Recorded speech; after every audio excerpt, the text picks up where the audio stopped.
In the last class, we were discussing about the fluctuating stresses design criteria. Yeah, so the name of the one criteria is Goodman, and the one criteria is Soderberg, and one is Gerber. Three criteria were there. So first one is Goodman, second is Soderberg, third one is Gerber. Goodman and Soderberg are linear theories. These are the linear criteria, and Gerber is the non-linear criteria.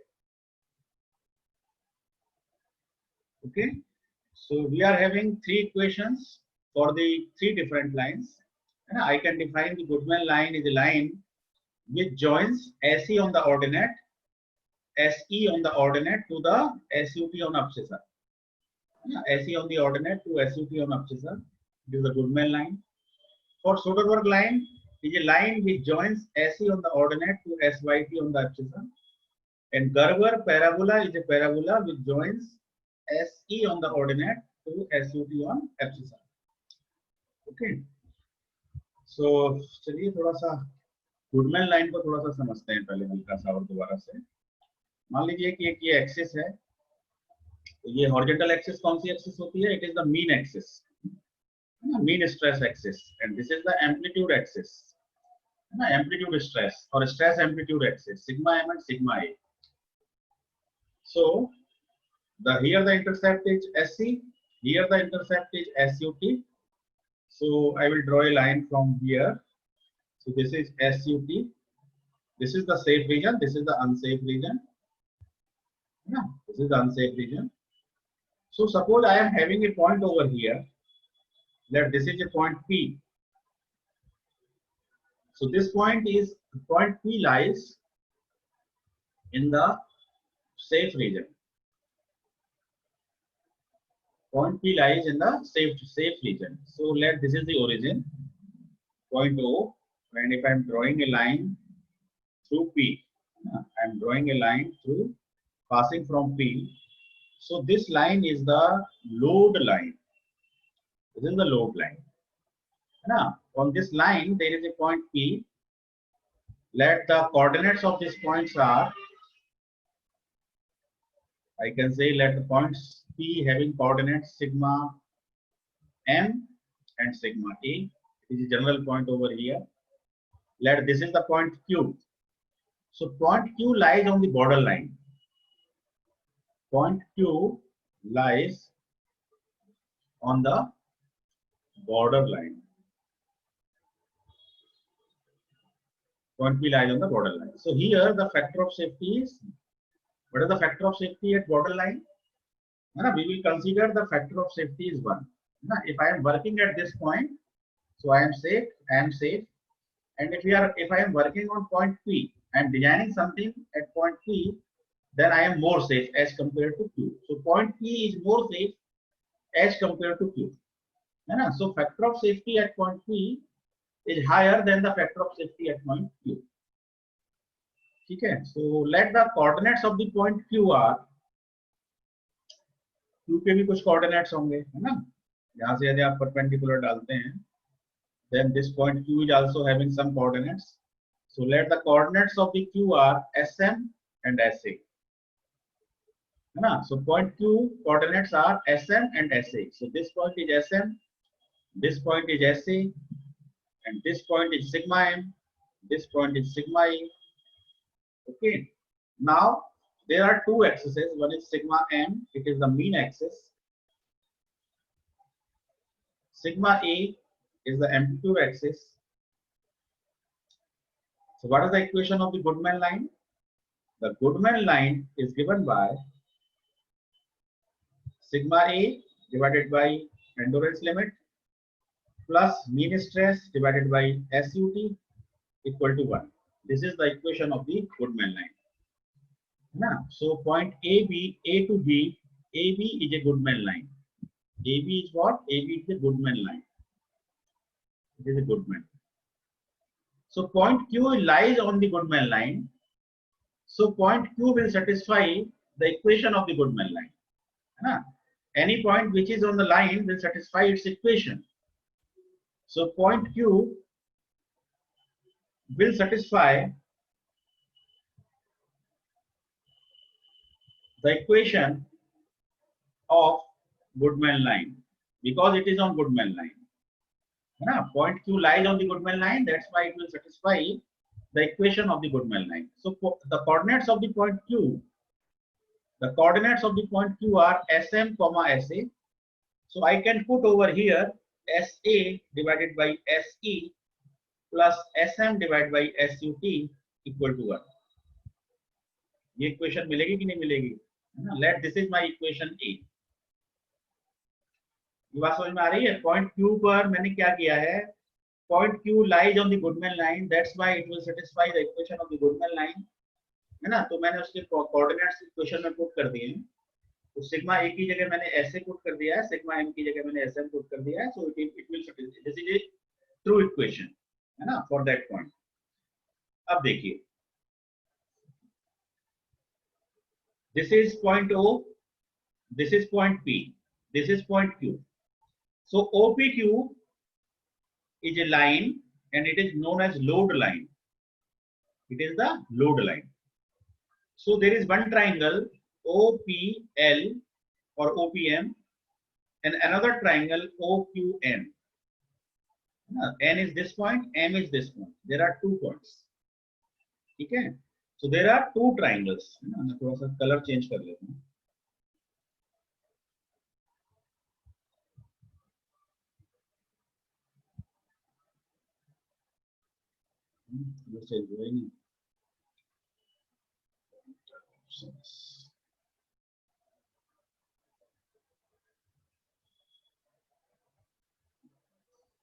So M is a point.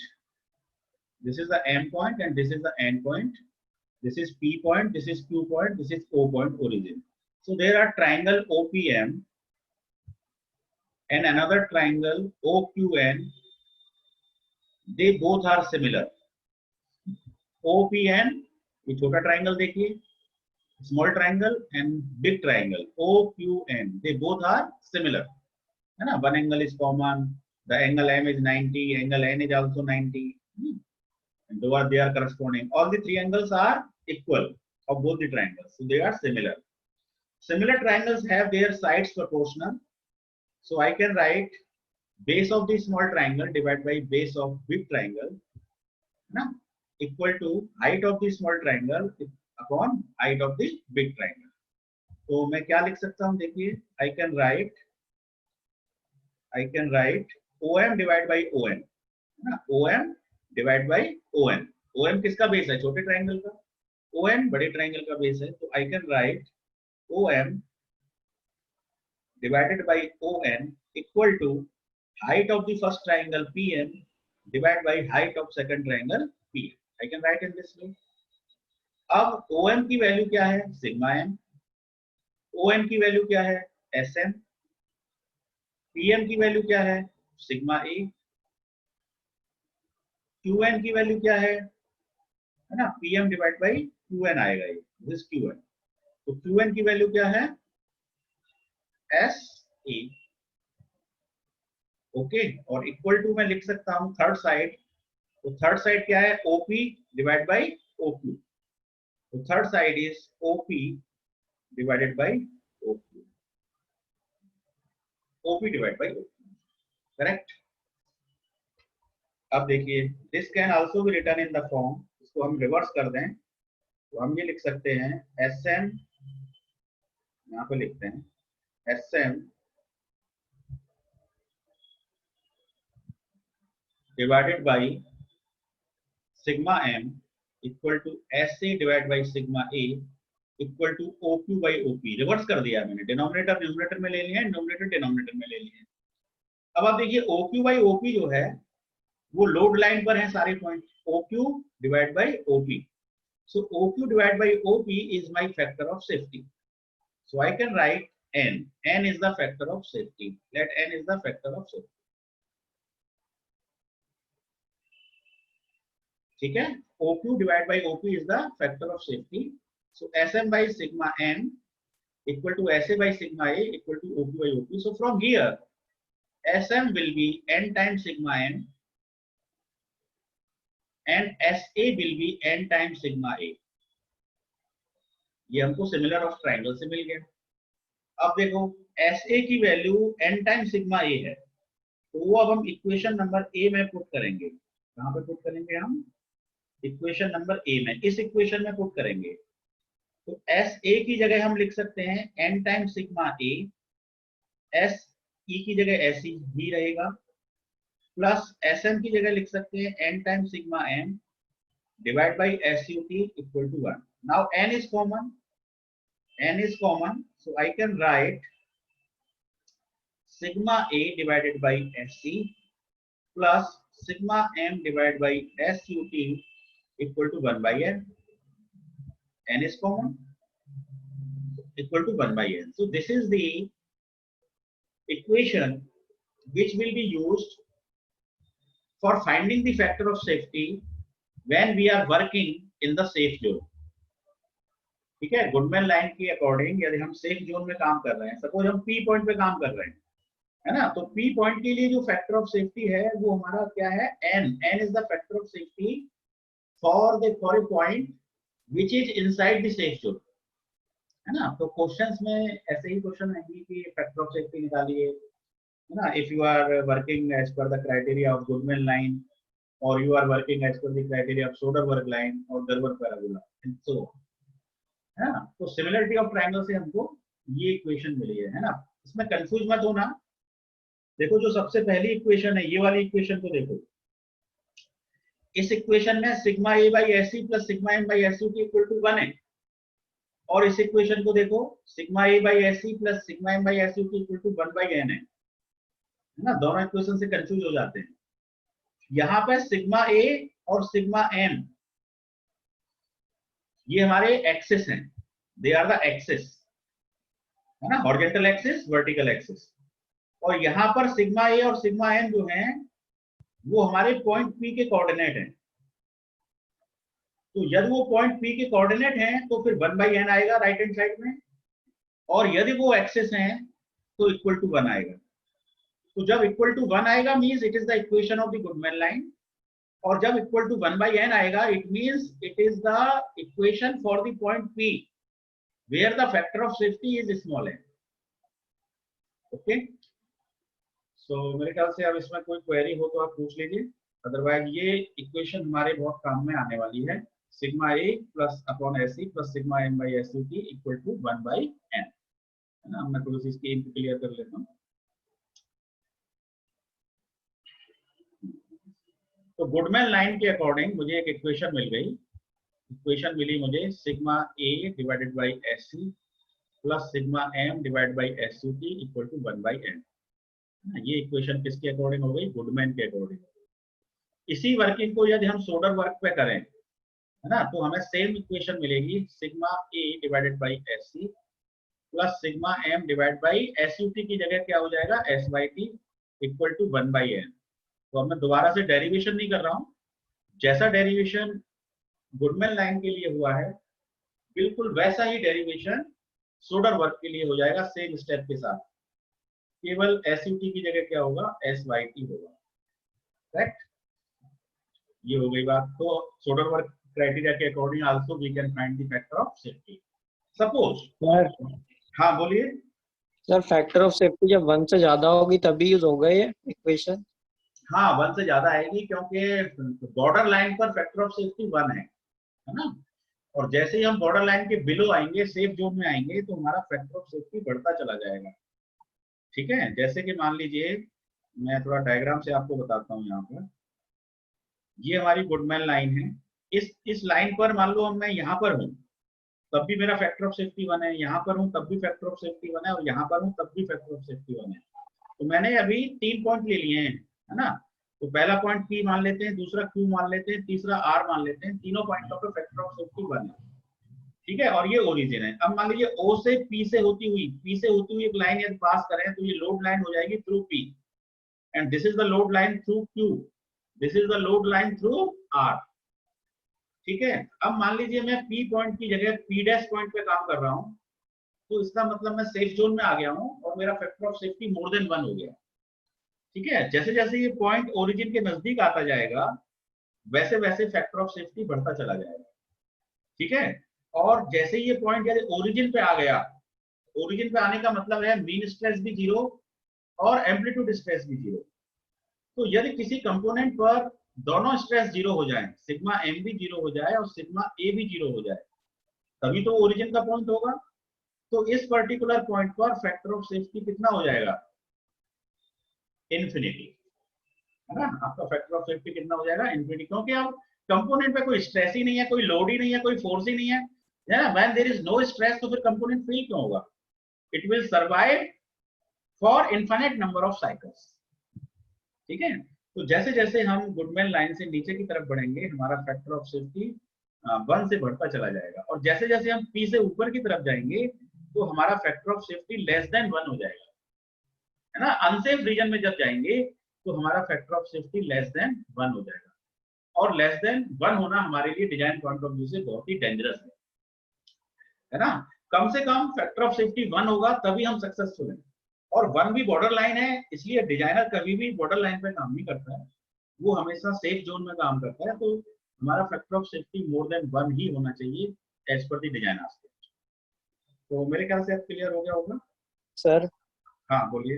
एक question और था हाँ बोलिए। Sir, कि same material के लिए तीनों theory अलग अलग वैल्यूज देती हैं फैक्टर ऑफ सेफ्टी की। हाँ तो जैसे कि मान लीजिए स्टेनलेस स्टील में फैक्टर ऑफ सेफ्टी जो है वो गुडमैन लाइन से बाहर है, लेकिन जो हमारी गर्बर लाइन है उससे अंदर है। हम्म। तो सर यहाँ पे मतलब किस क्राइटेरिया को फॉलो करते हैं? उस क्राइटेरिया को फॉलो करो जिसमें factor of safety more than 1 मिल रहा है। सर मतलब कि ये पूछ रहा हूँ कि फेलियर तो गुडमैन लाइन में तो फेलियर होगा।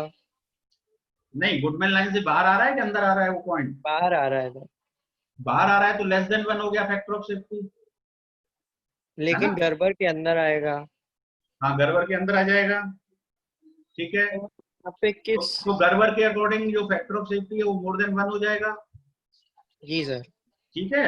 अब आप डिसाइड करिए कि आप कितना, आपकी डिजाइन रिक्वायरमेंट क्या है, जो मार्केट से आपको नीड मिली है, उस नीड में आप डिसाइड करिए कि मुझे कितना मेरा बजट है ना। यदि आप गुडमैन लाइन के थ्रू डिजाइन करेंगे तो आपका बजट ज्यादा होगा, यदि आप गर्वर पैराबोला के थ्रू डिजाइन करेंगे तो आपका बजट कम आएगा।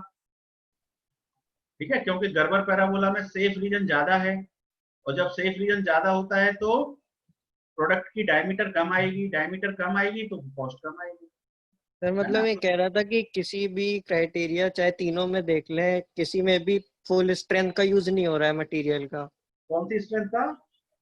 मतलब कि जो मटेरियल की एक्चुअल स्ट्रेंथ है उससे हाँ, मतलब लेस में ही काम हो रहा है, फुल स्ट्रेंथ का यूज नहीं हो रहा है। नहीं, फुल स्ट्रेंथ में कौन सी स्ट्रेंथ की बात कर रहे हो? अल्टीमेट टेंसाइल स्ट्रेंथ या yield strength? Yes sir, ultimate strength.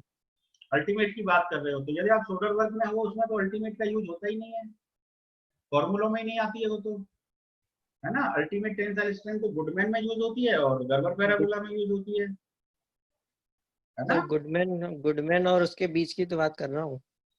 हाँ, गुडमैन और बीच की बात करो तो देखो मैं आपको डायग्राम से बताता हूँ, है ना। इसमें देखिए जरा, ये है आपका, तो इसमें आप देख रहे हैं कि गुडमैन लाइन आपको क्लियर दिखाई दे रही है ना। Yes sir. तो ये तो आपकी गुडमैन लाइन है, और ये आपका गर्वर पैराबोला है। ठीक है। तो गर्वर पैराबोला के अंदर ये वाला रीजन एक्स्ट्रा है ना गुडमैन लाइन की कंपैरिजन में। यस ये जो सर। मैंने रीजन कर दी, ये रीजन एक्स्ट्रा रीजन है। तो एक्स्ट्रा रीजन है मतलब safe region, safe region according to गर्वर is more than safe region according to Goodman, है ना। तो मैं लिख सकता हूं safe region S R of गर्वर is greater than S R of Goodman.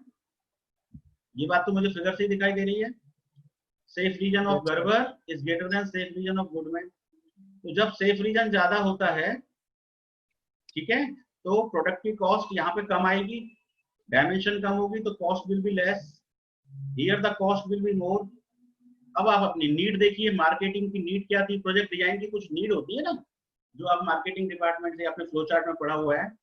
तो अब उस नीड में आप देखिए कि बजट की रिक्वायरमेंट क्या है। बजट की रिक्वायरमेंट बहुत ही टाइट है ना। बजट में कहीं पे बहुत टाइट है, इससे ज्यादा पैसा नहीं खर्च कर सकते, है ना। मान लो 2 लाख में डिजाइन होना है, 2 लाख 1,000 नहीं हो सकता, 2,10,000 नहीं हो सकता, फॉर एग्जाम्पल, तो उस केस में you will design that according to Gerber, ठीक है। और यदि बजट में थोड़ी सी ढील है, 2 की जगह 2.25 भी हो जाएगा, चलेगा, बस सेफ्टी ज्यादा इंपॉर्टेंट पैरामीटर है, तो उस केस में यू गो फॉर गुडमैन।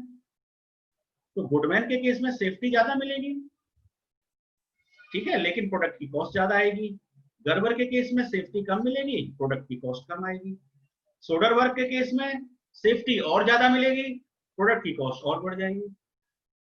तो बहुत ही क्लियर है तीनों चीजें। ये आपको अपनी नीड के अकॉर्डिंग डिसाइड करना है कि आपको कौन सी थ्योरी पे काम करना है ना। अभी न्यूमेरिकल पॉइंट ऑफ व्यू से तो न्यूमेरिकल में यदि मेंशन होगा कि इस थ्योरी को लगाना है तो उस थ्योरी को लगाइए, यदि नहीं मेंशन है तो फिर जो ज्यादा इम्प्लीकेबल थ्योरी है तो ज्यादातर गुडमैन थ्योरी को लोग यूज करते हैं, आप गुडमैन से सॉल्व कर दीजिए, नो प्रॉब्लम, ठीक है।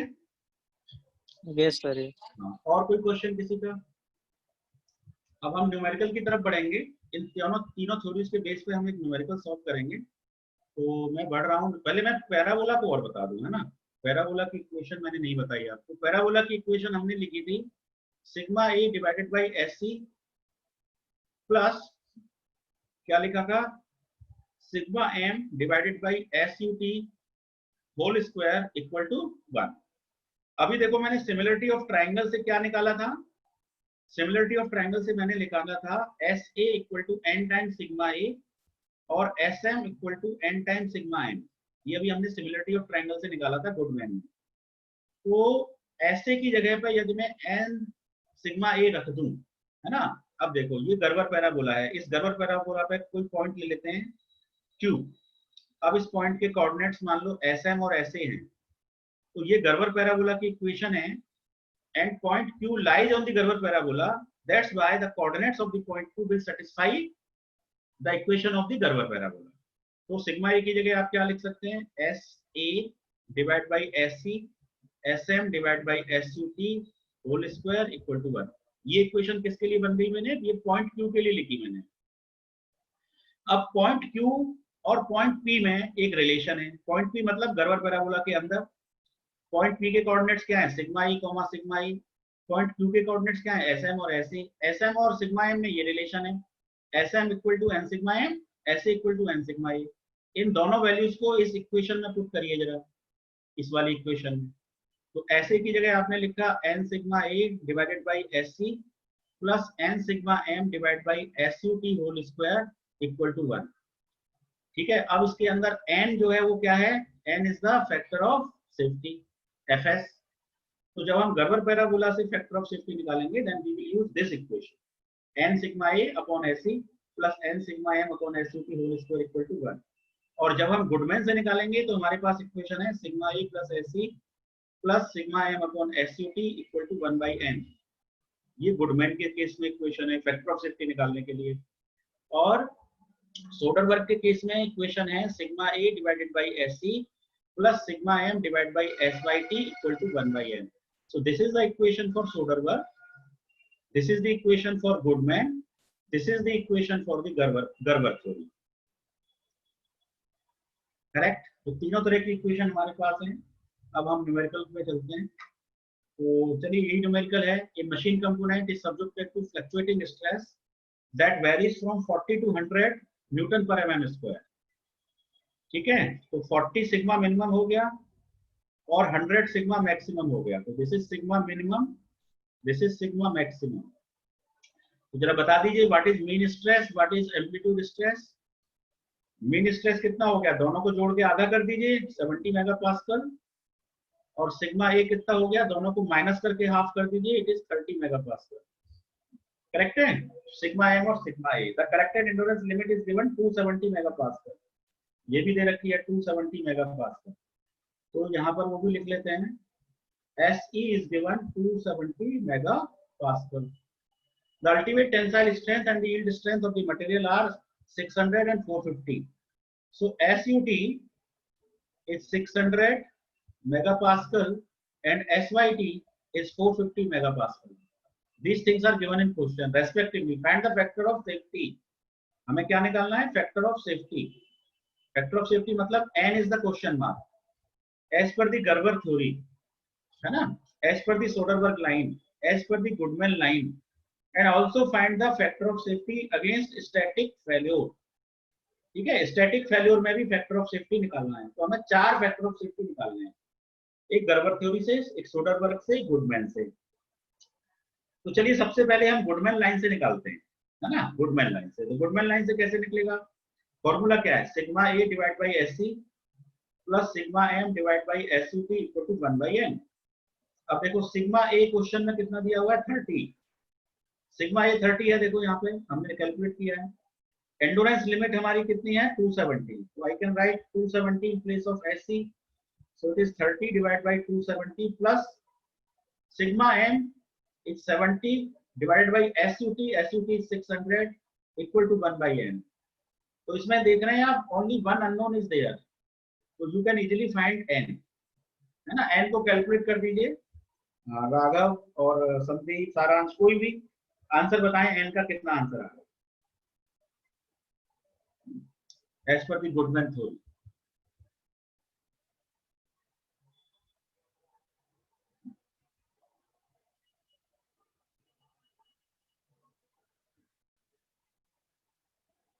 कर रहे हैं आप लोग सॉल्व?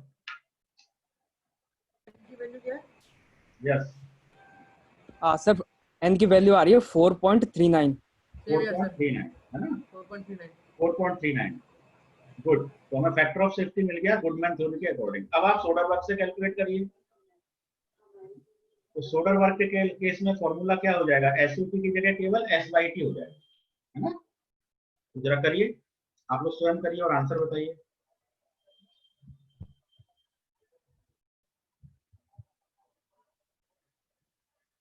सोडरबर्ग पे कंसंट्रेट करिए। सोडरबर्ग के according sigma A divide by SC plus sigma, Soderberg में आया sir n is equal to 3.75। 3.75, ठीक है। तो अब सिग्मा ए की वैल्यू यहाँ कितनी थी, 30, एससी कितना था आपका 270, सिग्मा एम कितना था 70, एसवाई कितना था 450 इक्वल टू 1 बाई एन। तो एन आपका सोडरबर्ग आ गया 3.75, करेक्ट है। अब चलिए गर्बर थ्योरी पर, गर्बर थ्योरी के अकॉर्डिंग निकालिए। तो गर्बर थ्योरी का फॉर्मूला लिखिए।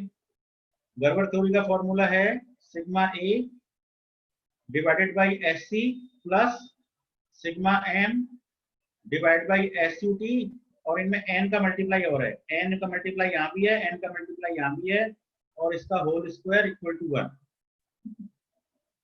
चेंज है थोड़ा सा, देख लेना, उसमें 1 बाई एन नहीं होता है, एन का मल्टीप्लाई लेफ्ट में ही है वहां, क्योंकि एक स्क्वायर टर्म होता है ना। तो n times sigma A divide by S C plus n times sigma M divide by S C whole square equal to 1। तो इसको सॉल्व करिए जरा, पहले वैल्यूज रख दीजिए, है ना। तो वैल्यूज रखने के लिए क्या करेंगे आप, n का n रखिए, सिग्मा ए आपका 30 है divided by 270 plus n into 70 divided by, एक सेकंड होल्ड करिएगा। हाँ गिरजापति जी, गुड आफ्टरनून, मिलाता हूँ, मेरा क्लास चल रही है, 5 मिनट मिलाता हूँ आपको। कोई बात नहीं, कोई बात नहीं, मिला। तो n times sigma 70 divide by S U T, है ना। तो एस यू टी के लिए आप क्या लिखने वाले हैं, एस यू टी आपका कितना के वाले क्वेश्चन में 600 और इसका होल स्क्वायर इक्वल टू 1। इसको सॉल्व कर दीजिए, कैल्सी की हेल्प से क्वाड्रेटिक इक्वेशन सॉल्व हो जाएगी, है ना। हाँ, इसकी वैल्यू आएगी सर 5.413। n इक्वल टू 5.41 आ गया। आप वेरी गुड, गुड सॉल्व, आपने बहुत अच्छा सॉल्व किया जल्दी, and it is right. So n equal to 5.41। अब आप कंपेयर कर सकते हैं, है ना। 5.41 गर्बर थ्योरी के अकॉर्डिंग आपको फैक्टर ऑफ सेफ्टी मिला है, और गुडमैन लाइन के अकॉर्डिंग आपको कितना मिला है, बताओ, गुडमैन लाइन से कितना मिला था,